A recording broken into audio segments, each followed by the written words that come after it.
Barang siapa yang bangun daripada tidur, tak kira lah dia bangun terkejut ke, dia bangun sebabkan mimpi buruk ke, dia bangun 2, 3, 4, 5 pagi nak bangun semayang tapi tak larat nak semayang malam, dan dia bangun memang bangun pagi, waktu subuh tu, nak pergi kerja. Mana tidur yang lama dia bangun pagi.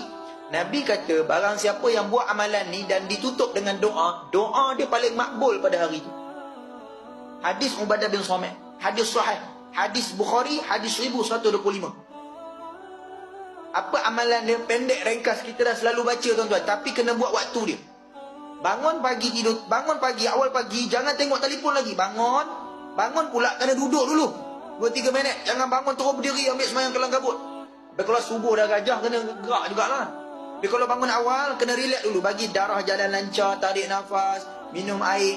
Jadi sebelum nak minum air, sebelum nak itu, sebelum tengok telefon, sebelum nak usik sana usik sini, sebelum nak kejut anak-anak, sebelum nak bergerak, buat benda ni dulu. Ni amalan untuk kita buat bila masuk hijrah yang baru ni, supaya kita ada satu benda yang kalau sebelum ni kita dah buat, teruskan. Kalau tak buat, kita amalkan. Apa dia? Yang pertama tuan-tuan, baca la ilaha illallah wahdahu la syarikalah.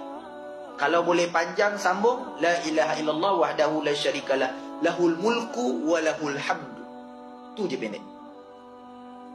Kemudian alhamdulillah, subhanallah, la ilaha illallah, wallahu akbar.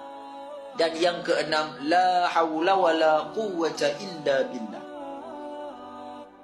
Habis, tutup dengan doa, Allahumma gfir li zunubi. Baca apa-apa doa, ya Allah mudahkan urusanku, ya Allah, ya Allah bagilah traffic light semua hijau, bagi ni, ya Allah mudah cepat sikit kerja. Kan? Amin ya rabbal alamin. InsyaAllah, Nabi kata siapa buat amalan ni tiap-tiap hari istiqamah, segala doa, segala hajat Tuhan akan segerakan. Dan itulah doa yang paling Allah Ta'ala nantikan pada hari itu. Doa yang